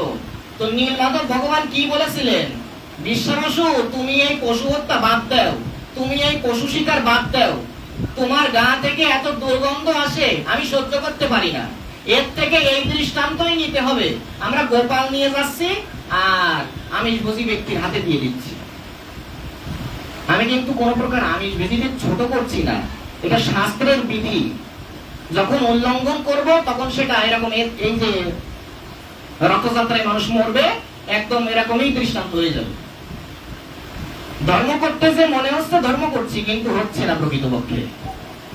গোপালকে যাত্রার হাতে চড়িয়ে দিচ্ছি, বাথরুমে যাবে, হয়তো শৌচক্রিয়াও করে না, পাটাও ধুয়ে আসে না। সকালে কি করে সনাতন ধর্মের অধিকাংশ লোক, যারা বহির্মুখ, এরা স্নান না করেই সকালে গ্রহণ করে আহার, সকালে খায়, এরা স্নান না করেই খায়। কিন্তু হরিভক্তি বিলাসে বলে দিয়েছেন স্নান বিনা যদি আহার করা হয় তাহলে সেটা মলমূত্র আহার করার সমান হয়। এটা আমাদের সনাতনীদের সংস্কার। প্রত্যেকের সেই ব্রহ্ম মুহূর্তে ওঠার কথা। কবে যে পারবো আপনাদের করুণায় সেই ব্রহ্ম মুহূর্তে উঠে স্নান সেরে ভক্তরা তিলক করবে, গুরু প্রদত্ত মন্ত্র জপ করবে, আর ভজনের মধ্যেই থাকবে, চাকরি বাকরি করবে। এগুলো তো নিষেধ নেই, চাকরি বাকরি ব্যবসা বাণিজ্য তো নিষেধ করেননি। এই জিনিসগুলো গোপালকে যাত্রার হাতে এরকম দিচ্ছি, যেখানে সেখানে নিয়ে যাচ্ছি, এইগুলো কখনোই শাস্ত্রীয় বিধির মধ্যে পড়ে না। যারা একটু এই কথার দ্বিমত পাবেন না, যারা একটু শাস্ত্র পড়ে তাদের কাছে যে শুনবেন যে ভগবান বাড়িতে একটা পাগল এসে বলেছিল যে এরকম গোপাল যেখানে সেখানে নিতে নেই। তো সেই শাস্ত্রজ্ঞ লোকটা কি বলে একটু শুনবেন। আর আমি শাস্ত্রজ্ঞ লোকের কাছে শোনার কথা বলছি না, যদি বাড়িতে ভাগবত থাকে তো ভাগবতের 3য় স্কন্ধ 28 অধ্যায় 29 অধ্যায় এই স্কন্ধগুলো ভালো করে একটু পড়বেন। 3য় স্কন্ধে স্পষ্ট করে দিয়েছেন যে বিগ্রহ অর্জনের অধিকারী কারা আর অনধিকারী কারা। এই বিগ্রহের অর্চনা কিন্তু সবাই করতে পারবে না। যারা আমিষ গ্রহণ করেন তাদের কিন্তু বিগ্রহ স্পর্শের অধিকার নেই। ভাগবতের 3য় স্কন্ধের প্রমাণ। ভগবান অত্যন্ত কষ্ট পান, তাদের শরীর থেকে দুর্গন্ধ আসে, এটা ভগবান নিতে পারেন না। এই জন্য তারা চিত্রপটে করতে পারে, তারা ছবিতে করতে পারে। এটা হচ্ছে বিধি। এই বিধি যদি না মানি তাহলে কিন্তু ধর্ম করতে পারবো না।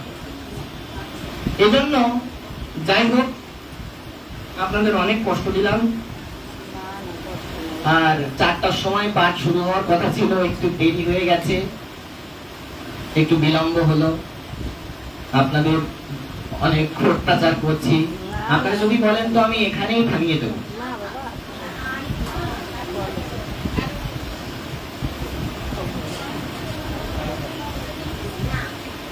আমাদের এই সদাচারের বিষয়গুলো একটু লক্ষ্য রাখতে হবে। স্নান করে তারপরে আমাদের খাদ্য গ্রহণ করা উচিত। সকালে উঠে আমাদের কি করা উচিত? আমাদের নিত্য কর্তব্য কি? সকালে ঘুম থেকে উঠেই আমরা কি করি? আমরা আজকে কিভাবে টাকা পয়সা বেশি করে ইনকাম করব, আজকে কিভাবে ব্যবসা বাণিজ্যটা ভালো হবে, আমরা তো এই চিন্তা করছি।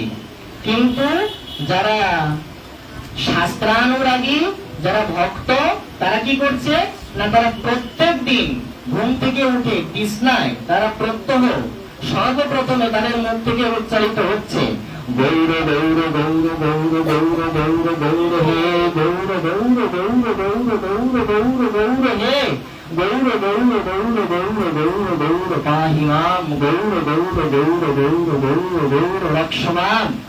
অন্য কোনো কথা নয়, ভক্তের মুখ থেকে ঘুম থেকে উঠে এই কথাটাই আগে বের হবে।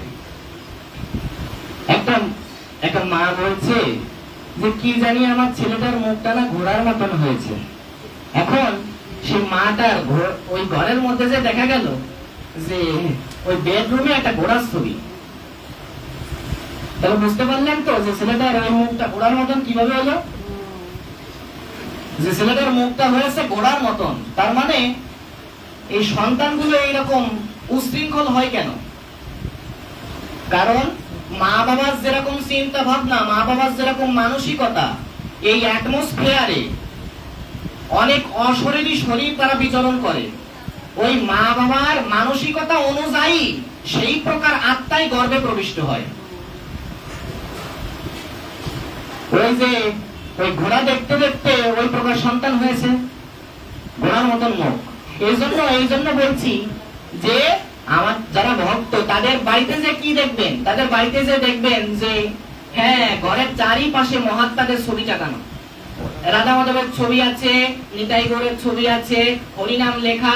ভক্তের ঘর গেলেই আপনার একটা চিন্ময় আধ্যাত্মিক অনুভব হবে। সেই ঘর থেকে চন্দনের গন্ধ নিঃসৃত হবে, বিচ্ছুরিত হবে। মহাত্মার ছবি দেখবেন, রাধাকৃষ্ণের ছবি দেখবেন। এইগুলো হচ্ছে আমাদের সুস্থ মানসিকতার পরিচয়, ভক্তের পরিচয়। এই জন্য প্রত্যেকের বাড়িতে ঘুম থেকে উঠে সর্বপ্রথম নাম যেন হরিনামই করতে পারি, যেন গৌর নামই করতে পারি, যেন জগন্নাথের নামই করতে পারি। আর সর্বপ্রথম দৃষ্টিটা যেন সেই জগন্নাথকেই দেখতে পারি, যেন সেই রাধা মাধবকেই দেখতে পারি, যেন সেই হরিনামই দেখতে পারি। এটাই আমাদের নিত্য কর্তব্য। এবং বিছানা থেকে দেখবেন, এটা তো সায়েন্সেরও কথা, যে ঘুম থেকে একদম হঠাৎ যদি কেউ উঠে পড়ে, ওই মস্তিষ্কে ওই সময় অক্সিজেন ঠিক মতন পৌঁছাতে পারে না। অনেকের দেখবেন যে ঘুমের মধ্যেই অনেকে মরে যায়। এর কিন্তু অনেক কারণ আছে, আমাদের নিজের জন্য এরকমটা হচ্ছে। দেখবেন সকালে একদম সুস্থ মানুষ, দেখবেন হার্ট অ্যাটাক হলো হঠাৎ। এর কারণ আছে অনেক।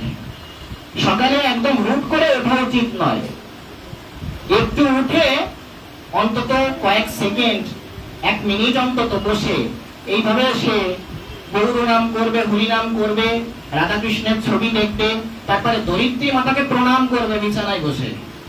এই যে ধরিত্রী মাতাকে আমি প্রত্যেকদিন এই যে পা দিয়ে পাড়াচ্ছি, এই জিনিসটার জন্য ক্ষমা চাইতে হয় প্রত্যেকদিন ধরিত্রী মাতার নিকট। হে মা, 7 প্রকার মাতা আছে আমাদের সনাতন ধর্মে। নিজের মা তো মাই, গাভী মাতা, তারপরে ব্রাহ্মণী মাতা, জগৎ মাতা, বেদ মাতা, এরকম 7 জন মাতা আছে। তার মধ্যে একজন হচ্ছে পৃথিবী মাতা।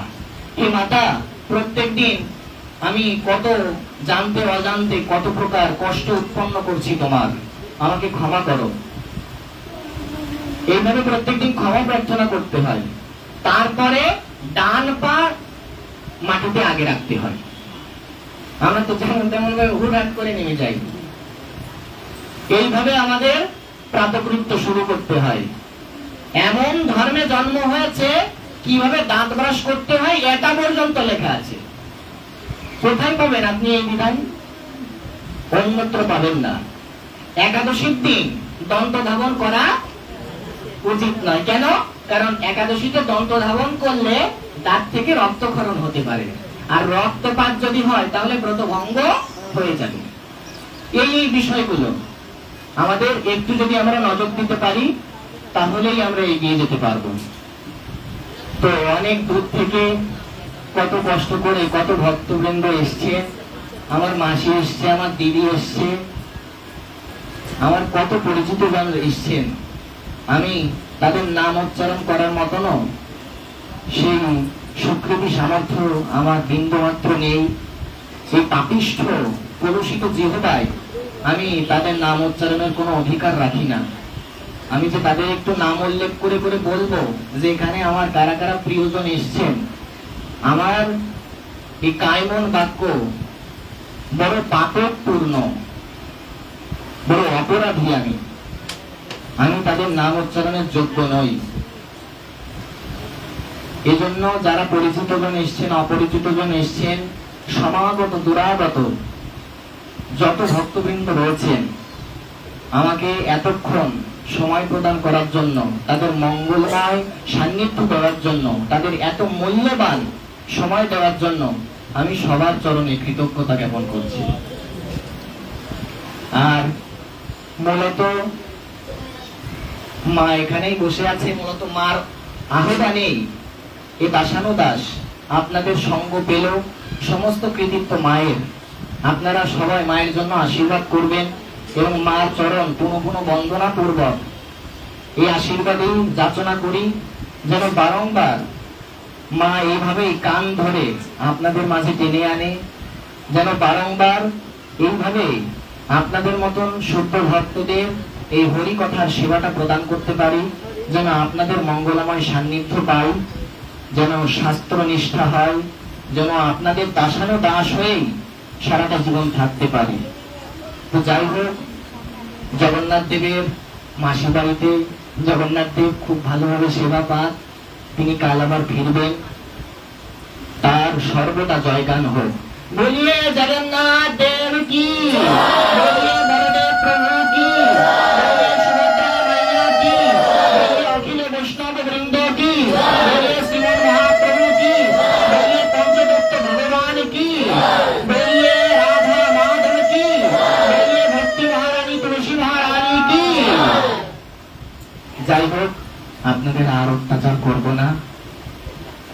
কথায় যদি কেউ কষ্ট পেয়ে থাকেন তাহলে অবশ্যই আর ক্ষমা করুন, মাফ করুন। সবার চরণে কোটি কোটি বার ক্ষমা প্রার্থনা করে যদি জগন্নাথের করুণা হয় তাহলে আবার আপনাদের সেবাভিলাষ রইল। আজকের মতো হরি কথা এইখানেই দেওয়া হলো বিশ্রাম। নিতা